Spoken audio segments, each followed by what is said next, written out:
hold the line, protecting what's ours and fighting for the futures we deserve.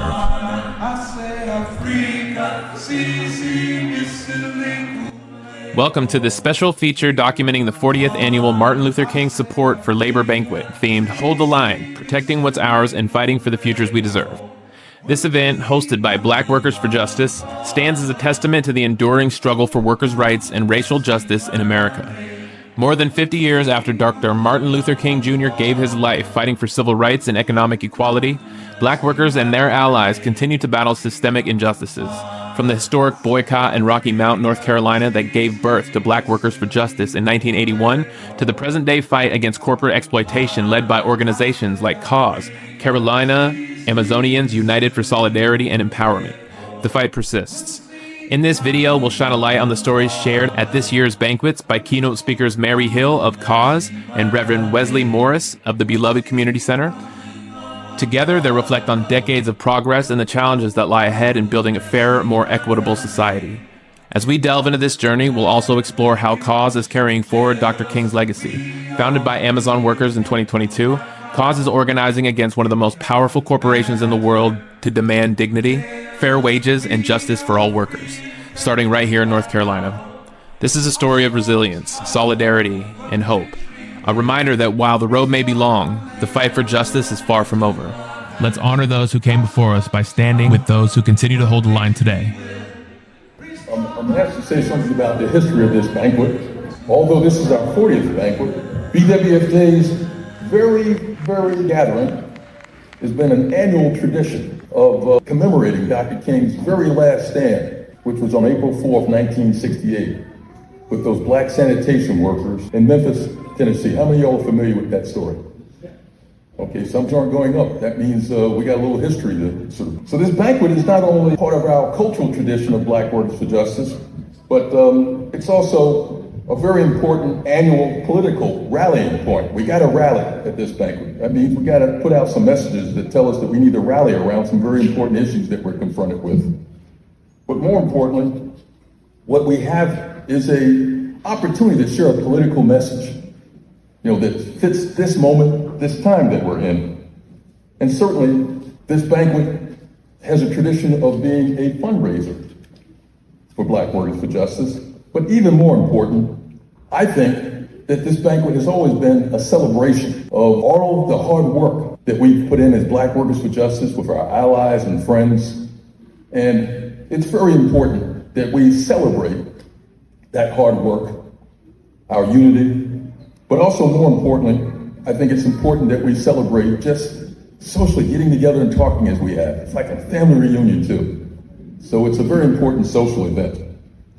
How many of y'all went to that very first banquet? Raise your hand there, Sister Rukia. You've been there, you're that old. So there's very few of us left, but I think it's very important that the younger leaders of Black Workers for Justice who were on the planning committee, that's who put this together, has done a phenomenal job trying to revive and re-energize this tradition.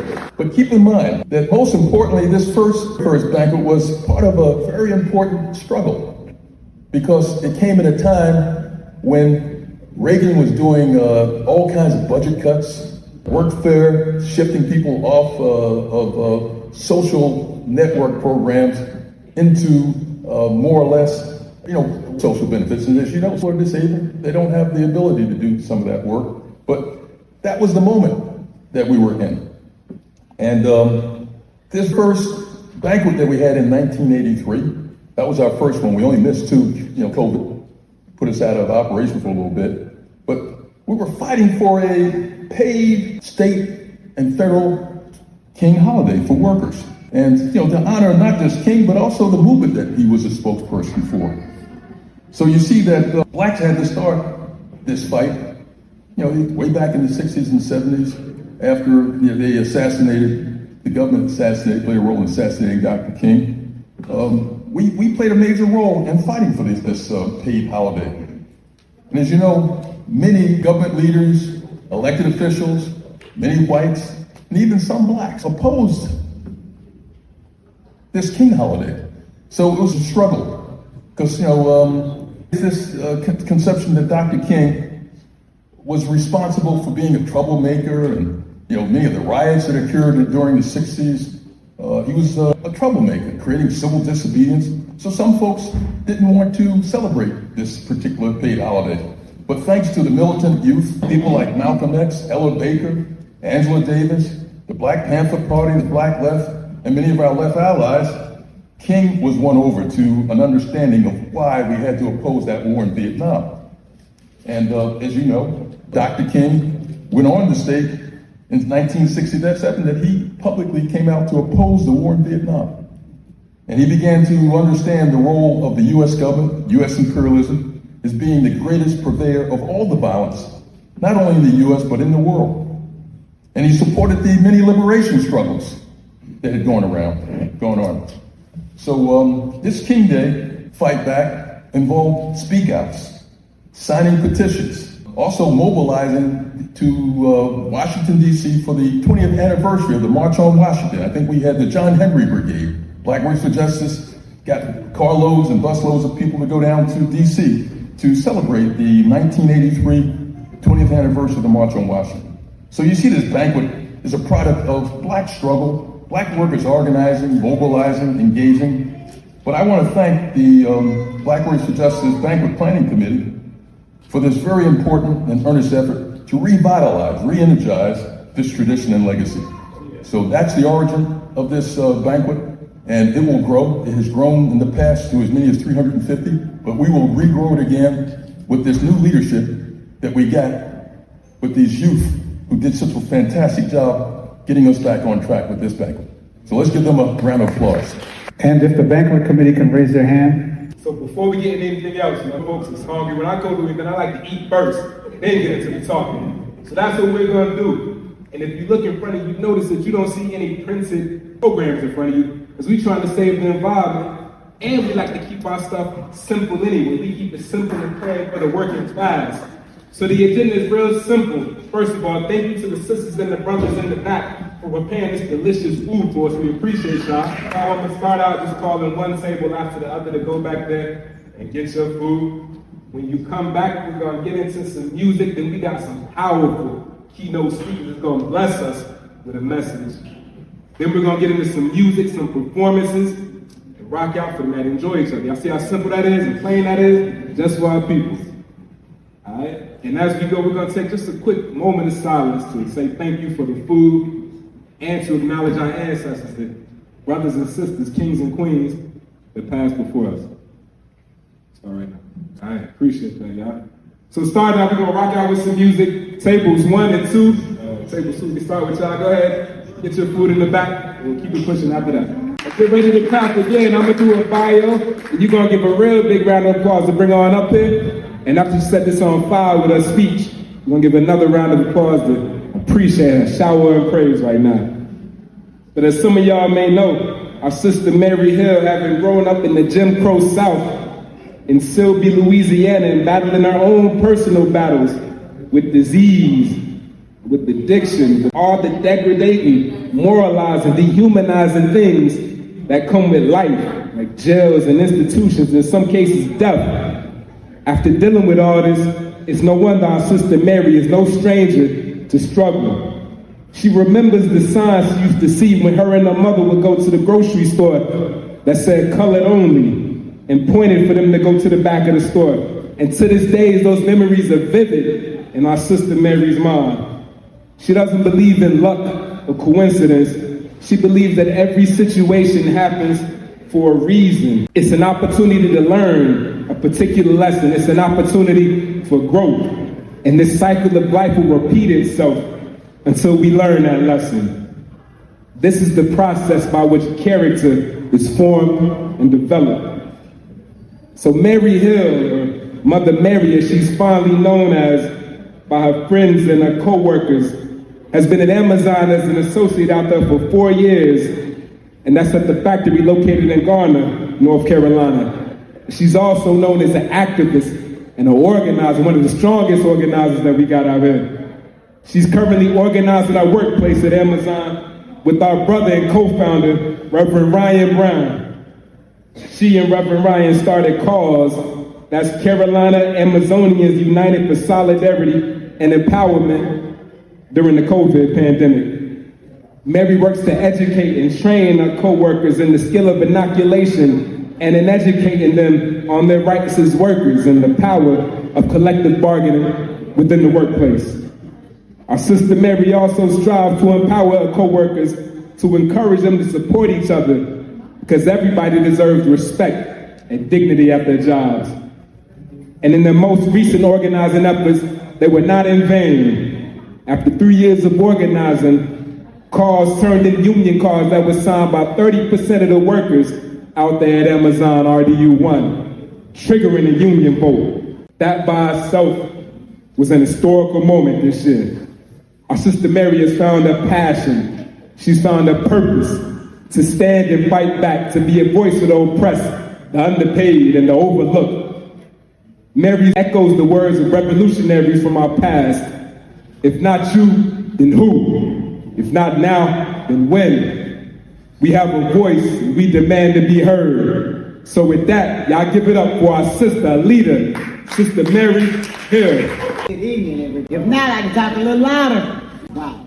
I want to thank Brother Anganza for that eloquent introduction. I just don't know what to say. It's such an honor to be here as I look out over the audience and see familiar faces and unfamiliar faces, man, on this, the 40th anniversary of MLK, the labor struggle.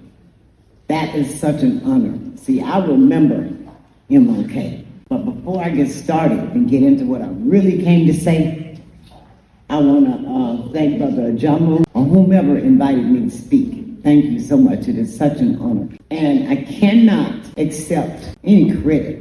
And I'm going to try not to get emotional, guys, but I'm a very passionate person. If it weren't for God of my understanding that I talk to and pray to daily, especially working at the place where I work. And my God's family, please stand.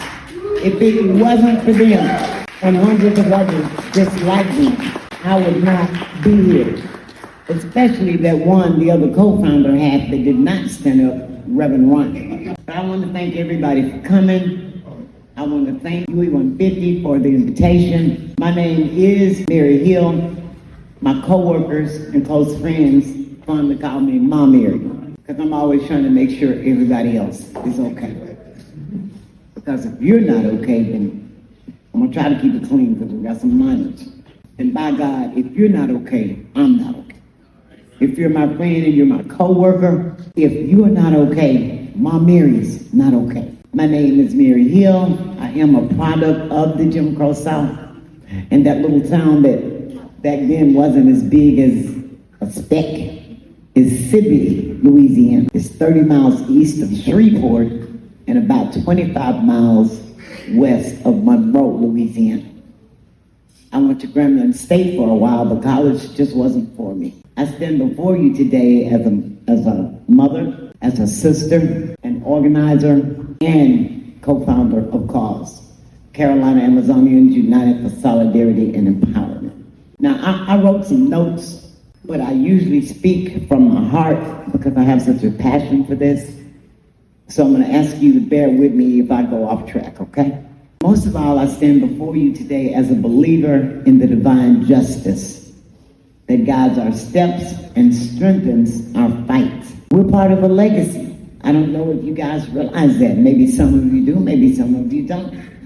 But it's a legacy built by our ancestors. You heard mention of Martin Luther King, Rosa Parks, the Panthers, Angela Davis. Those were warriors, not just our ancestors. They were warriors who fought for dignity, freedom, and equality. If it weren't for the struggles and sacrifices that they made back then, we would be in this banquet room today. Are you aware of that? No, really. A lot of the amenities and privileges that we have today, we wouldn't have. Are you aware that black people just got the right to vote in 1965? That wasn't that long ago, people. But they were warriors who fought for those things. And in the words of one of my favorite predecessors, Fannie Lou Hamer, who once said, nobody's free until everybody is free. And we're not free, my brothers and sisters. We've been asleep, a lot of us have. And when she spoke those words, she was not just talking about political freedom. No, no means. She was talking about the freedom and freedoms that God intended for all of us. Each and every one of us sitting here, and your children's children. That's what she meant. A freedom that's not given by the oppressor, and I hope I don't offend anyone, but what I like to call him a lot of times is Mr. Buck. That's not freedom. They've given us crumbs and lulled us into a sense of complacency. And we have gotten much too comfortable in that space of complacency with the crumbs that the oppressor continues to give us and make us think that we're free. But the freedom that we're fighting for is the freedom where we claim, where we stand in our truth, where we stand in our power. See, that's what a lot of us don't realize. How many of you out there know that we really have the power? Wow, I don't see but a few hands. Like just saying in that song about the dime, he wouldn't see a dime if it wasn't for who? For us, people like us, the workers. They wouldn't make the money that they make if we didn't get up and go to work. No.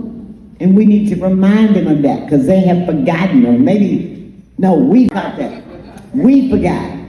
And they're banking on us not remembering. But it's time that we woke up, people. It's long overdue.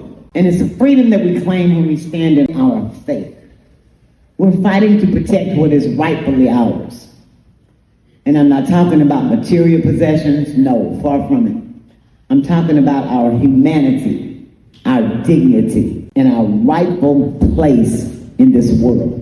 But we're fighting also for our children, our families, our communities. It's bigger than us. Reverend Ron and I tell them all the time, we might be the co-founders of C.A.U.S.E, but it ain't even about me or about him. It's much bigger than that. Do you realize the big picture? I know not everybody has a vision, but can you just for a minute maybe think about the big picture here? It's not just about the right here, the right now. Because think about this. You've heard us talk about Martin Luther King, Rosa Parks, the Panthers. Oh, I can't even think of his name. He was a part of SNCC. Anyway, those are our ancestors, our predecessors. Now, what were they fighting for when they were fighting?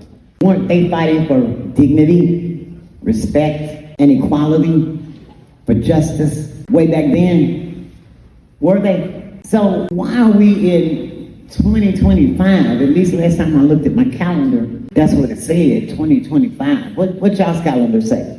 So, but when I hear my coworkers talk about being called a nigger on the job, and when I have experiences like I have when I was at work one day working at my station, and I heard this voice from across the room said, "Hey, hey," and she was hollering loud, "Hey, you." So as she got closer, I looked.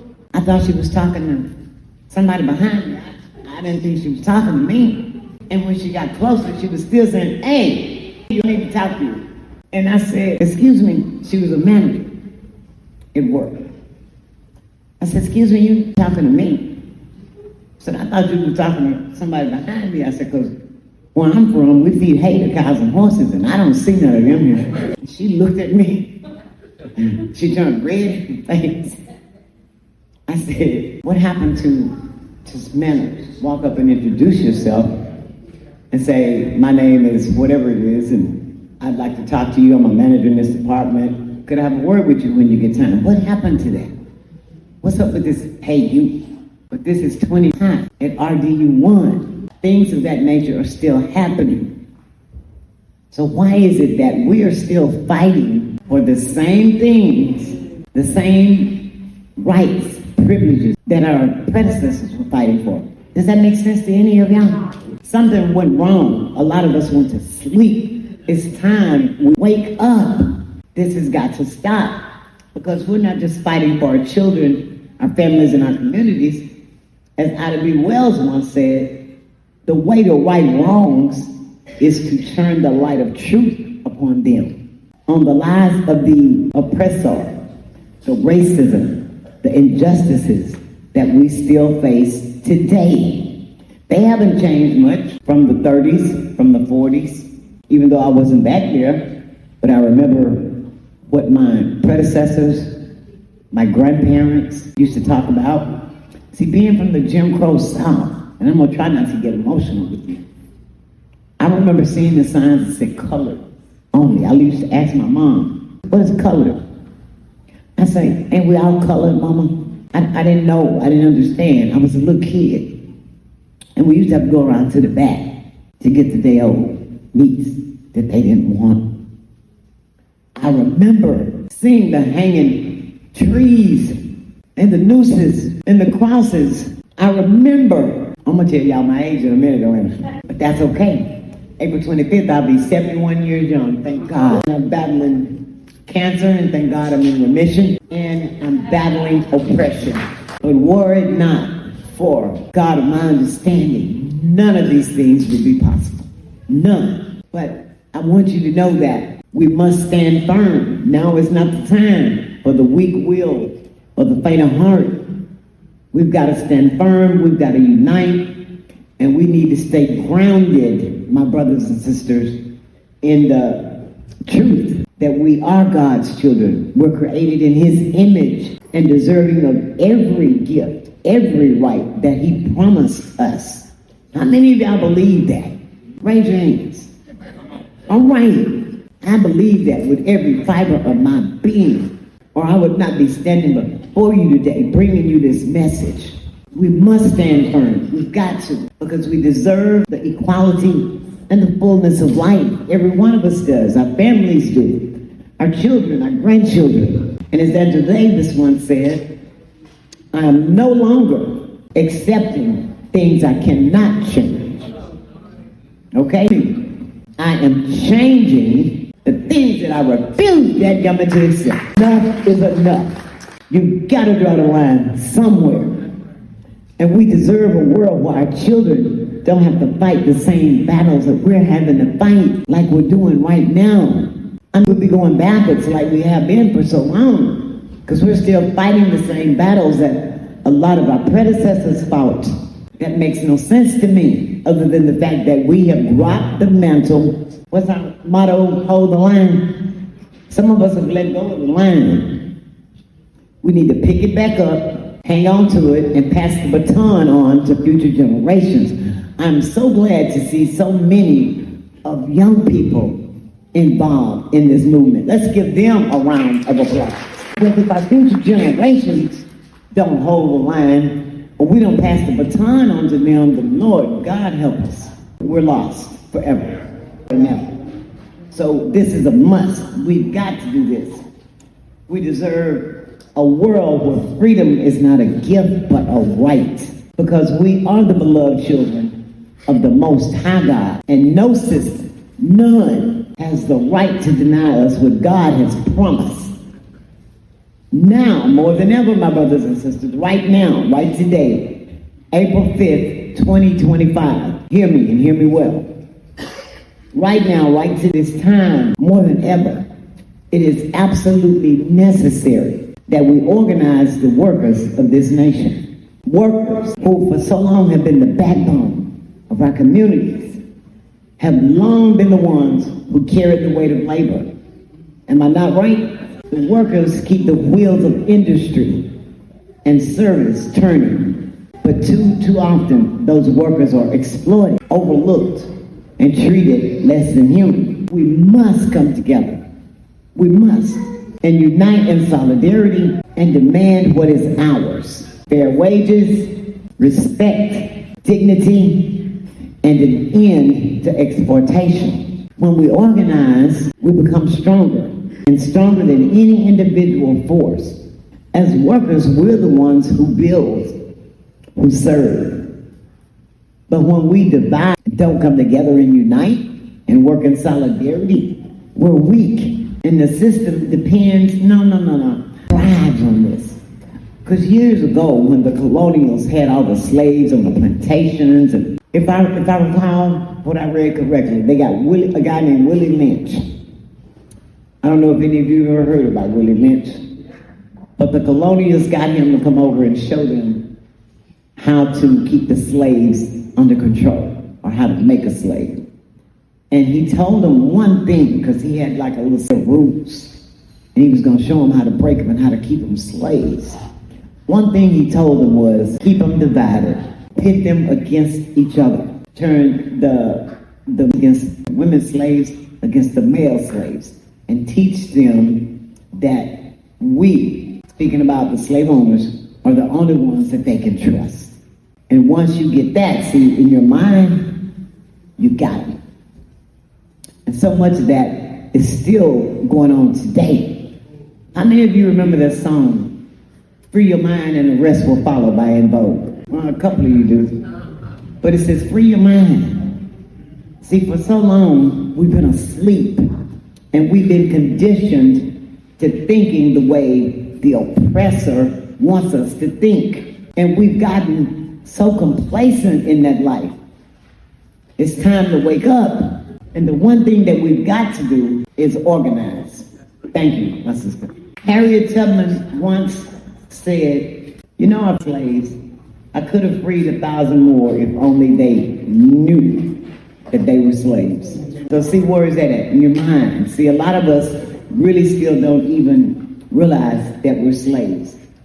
And in closing, I just want to leave you with this, if I may. It's absolutely essential that every one of you here today go back to your workplaces, your families, your communities, your homes, and organize. Take an action. Without action, nothing changes. And if nothing changes, I beseech each and every one of you, when you go back to wherever you're from, in your workplace, organize. Whether it's your church family, if they want to support you, organize. If it's on your job, organize. The time is now, like this brother previously stated. It's now, my brothers and sisters. If not now, then when? Thank you. Yes, indeed, my man. We appreciate you. Thank you for those powerful words. We got our second keynote speaker about to come up right now. But this brother is also special. Okay, I feel beautiful because y'all look beautiful. You look big. Thank you. I appreciate it.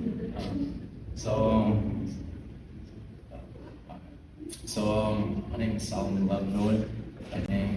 Some of you may know me as C.A.U.S.E. Oh, there we go. On that mic now. C.A.U.S.E. I'm a poet, a photographer, a painter, artist. I'm an all-around artist. And I remember I actually did an event with Key last year called Closing Protest. That was a very positive thing. I got to use my poetry there, and I had a conversation with Anga as an OG, and he informed me about my existence as a revolutionary artist. I gave me perspective on the direction, on the intent, and the life I lived, living it through my creation, connecting with people through creation, connecting with myself through creation. And so, here for Martin Luther King, I'm gonna talk just a little bit on that, and then I'll get to the poetry. But I remember in school, they'd have us watch the same movie about I think it was this cartoon, and it's a little boring. I think some other kids, they went back in time and all this, and I remember watching that every year. And I also remember, and this was a vivid memory, my grandmother, she told me she remembered the day when he passed away. And it's crazy how close that is. The history is not history, it's right within our reach. The people who experienced it are right within our reach, and we're still passing it on so that we don't forget. And that's the importance of this work. That's the point of telling these stories so that we don't forget, so they can continue to get passed on to the generation, so that we can remember where we came from and also know where we're headed, so we don't keep on making the same mistakes. This first piece, I'll be doing 3 excerpts from it. It's a much longer poem. It's called Ode to Riley, called The Reasons We Are Bleeding So That We May Start to Heal. It's the history and the culture that we have to preserve. Listen to the elders speak. The auditory passing of stories is how we continue to let future generations stay informed. That's a tradition that came from the motherland, and it's natural as wanting to tell a story on the porch to your brother man. More than inspired, I'm empowered by the word form. I'm absolutely disturbed by the lack of humanity it takes to kick a long-standing community outside of its home. That's American history in front of my eyes. I seen it repeat and unfold. It wanted to go untold, deeply hidden within the folds, distorted and twisted the truth. How can you know what we never knew if you were never told? You didn't, because they told you different. And I was gifted with a voice to raise the consciousness to the issues that heal so intentionally, painstakingly, plainly within our sights that it pains me to see that I was alone who was mixing up my left from my right, unable to truly see the true enemy that lays within our sights. Southeast Raleigh has been bleeding for years, shedding blood-stained tears. Erasure is one of our greatest fears, and they're fighting desperately not to lose any more, clawing to the finger nubs at the door. This is for the ones who were and yet to be born. Though this was not my birthplace, I can't help but feel their pain since I made this city my home. The blade pressed to the veins, hoping to leave us too fearful and delirious to keep pushing forward. By the grace of our ancestors, we still have warrior spirits rolling deeply within our souls, running barefoot through the unpaved woods of North Carolina, with canines nipping at their heels, wanting to drag us back from our desire of real freedom. Hush puppies thrown at the ground to distract those same dogs as we continue to run towards that same freedom. We cannot be broken nor divided once we build collective conscience and support one another, for we are all brothers, sisters, and cousins. The cost of living keeps going up. My rent went up twice in the last 6 months. Gas has been sitting at $3.65 a gallon, and that's not even the premium spits. It's $7 for a bag of chips. Man, food is getting bad expensive. And the middle class is disappearing. One missing paycheck you haven't left without protection from these weather conditions, and they still ain't raised the minimum wage. It's been sitting at $7.25 since 2008, and flush has been jugging our pockets ever since the pandemic came. You can't really trust the CDC for it. Mask on, mask off, felt forced to get this injection only for it to leave me feeling sick. Essential workers are the backbone of this country, yet we feel entirely unappreciated, overworked, and underpaid. And these jobs only wages because we stopped showing up, vocally tired of these working environments and conditions that are utterly depraved, inhumane. And at the height of it all, some of y'all were making more on unemployment than I was slaving away, working 50 hours a week still. There wasn't enough for the stress to ease up off the clutch, unable comfortably to eat or to sleep, so we smoked just for our peace. So for the second piece, I was told about the theme, SARS, keep pushing forward, so I decided to write something a little new on the crunch time, and so it's not quite finished, but it's about there. And so I'm gonna give y'all what I do have, because I wrote plenty. I look upon the world, I look upon the country, I look upon the state, I look upon the city, I look upon the community. I see a couple things in common. Beautiful black faces. Beautiful black bodies, beautiful black, in all shades, sizes, shapes, and assortments, beautiful black. I can also see the nappy beady beads of your unkin terror. I can see that your eyes are red, and I can only wonder, is it sleep deprivation? Is it alcohol? Is it drugs? Is it the pills or the constant runoff of your tears? What keeps you up at night? What makes you fear your life? How are you doing? How are you managing to get through these days? Are you doing well? And it's okay to say that it's less than okay. How's work, how's family, how's, forget all that. How are you coping, living, existing, being in this beautiful black body, living, existing, being in this community, city, state, country, living, existing, being in this world? I can see the dry, unwashed face, the cracked, blistering lips, the untamed nails and the rugged cubicles, the ashy elbows and bloody knees, the scars up and down your shins and the callous soles. Take those toes and take root deep into the earth, because I know you need to be tended to better. Love thy black one. See, you were the first of us, and that is indeed true. They told us Eve came from the rib battle, but the gene is the real truth, the mother's womb. And I finally figured out the answer to the question. The chicken did come before the egg. We've seen to forgotten that we are all talking about God when we're talking about you. Love thy black woman. How is that you came first, but you're treated second class? How is it that you came first, but you're always in this world placed last? Love thy black woman. Our goddess is not meant to be worshipped. Did mama not teach you to always pursue a woman with good intent and purpose? Is respect not given up front? With your good graces, love thy black woman. The backbone of the home, the backbone of the country, the culture, the backbone of the community, the backbone of every good man. The backbone of the home, the backbone of the backbone. Love thy black woman, not because she's a mother, your lover, a sister, a auntie, a cousin, or a friend, but simply because she is she. Love thy black woman. Love thy black man. That girl was too old for a boy of your age, but that's what made you a man. Expression is a weakness, showing vulnerability through your feelings will only effeminate you, but that's what made you a man. And rage is a tool, and I feel like I only Rage is the only tool I feel like I have, and sometimes I just unload and explode, leaving a devastation behind. My anger consumes me at times, but that's what made you a man. Continuing cycles, embodying the sins of the father. I've left my son behind. Sometimes I may financially provide, but my presence is not present. But that's what made you a man. And I often wonder what's worse, the fathers who simply outside the home or the ones who are still there. And I understand that no matter how hard you work, you can never seem to quite get ahead. Your calloused fingers from your ruggedly worked hands to the broken down back from the constant whippings that still ache from the thoughts of the fact that your heels are so cracked that they can't even be felt anymore. But that's what made you a man. To have to be everything and give everything yet still feel like you'll ever be enough or have enough. And I know you can understand the plight of the black woman like no other. Love thy black man. So there's a couple more verses, but I'm almost out of time. And so I was just speaking upon the struggles that we go through within our community of the man, black woman, the black boy, the black girl, our queer friends. And the message is, what are we protecting ourselves? And what do we want for the future? Unity, a lack of division. I know black people are not a monolith, but we have to get on the same page to move forward. We have to connect to move forward. We have to accept people for their differences and accept people for who they are to move forward, because the division is what keeps us broken. And the division is by design what keeps us here while we're still fighting the same issues decades and decades later. Until we get it together, we can't be forward, because nobody's free until everybody's free. Thank you. C.A.U.S.E, Carolina Amazonians United for Solidarity and Empowerment. And what is your role, Rip? I'm one of the co-founders with her. 4 years ago, I A little over 3 years now. January was our came to her to talk about something needed to be changed at Amazon RD1, and we went to work. What do you think it's going to take? So you got 30% of people on board. That's employees at RDU. So what do you think it's going to take to get? You got to get half, I assume, right? Or do you got to get more than that? What does the fight look like? The bare minimum is 30%. Oh, you already reached the minimum. We did have a little over 30%. 42% to be exact. But the size of the warehouse and the turnover rate, it's a very challenging and daunting job. It takes a lot of organization, a lot of due diligence, a lot of patience. Well, you're a fighter.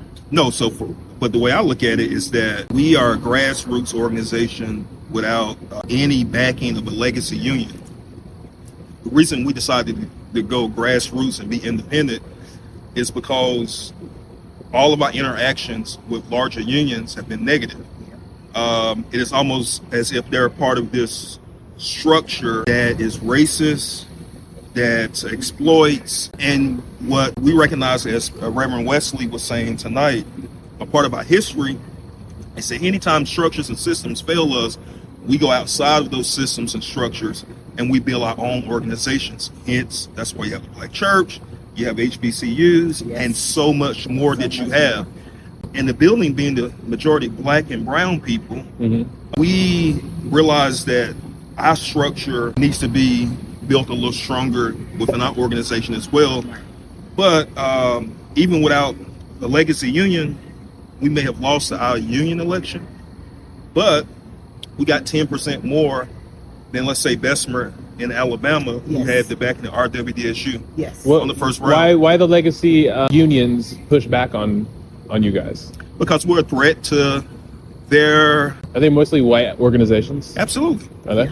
Okay. And I did not know. And these organizations that we're speaking about run according to the system that we're fighting. Right. That's the way they're structured. This system of oppression, this system of taking on their identity, right? Colonizing. We refuse to be colonized. What is this looking like inside the break room at Amazon right now? What does this fight look like? Right now, we're not fighting. We're assessing what we did right. Is there a tension? They know you're here doing this, right? 100%, yes. So is there tension with the break room? There's Mary, stay away from her kind of thing, or is it more welcoming kind of thing? I'm accustomed to that. Whatever. Since the election anyway. You're very lovable, Mary. A lot, but I don't share the same ideals and ideas and aspirations that a lot of my coworkers do. Just like I said earlier in the brief speech I gave in there, Harriet Tubman said she freed 1,000 slaves. She could have freed 1,000 more. But they didn't know they were? If they knew they were slaves. See, a lot of people at the workplace are so accustomed to the crumbs, the stale chips, the pizza, the pieces of fruit, the bananas that are turning brown, and the t-shirts. See, the crumbs that the oppressor continues to give, and we've gotten so complacent and so accustomed to accepting those crumbs. I've forgotten my heritage, if I ever knew it. I don't even realize that I'm a slave. See, it's here. Well, I hope you guys continue to push this message. I want to follow the story, and I want to get you guys on the podcast for real. As we close this special feature on the 40th annual Martin Luther King Support for Labor Banquet, I want to express my deepest gratitude to the Black Workers for Justice and all the organizers who allowed me to document this powerful event. It was an honor to capture the spirit and resilience and solidarity that defines this movement. To everyone who shared their stories and insights, thank you for your courage and dedication to fight for justice. Your voices are the foundation which a brighter future are built. And for those interested learning more about the incredible work of Black Workers for Justice and C.A.U.S.E, please find links to their organizations in the description and show notes below. And let's continue to support these vital efforts and stand together in the pursuit of equality and workers' rights. And thank you again for watching. Let's keep holding the line for a better tomorrow.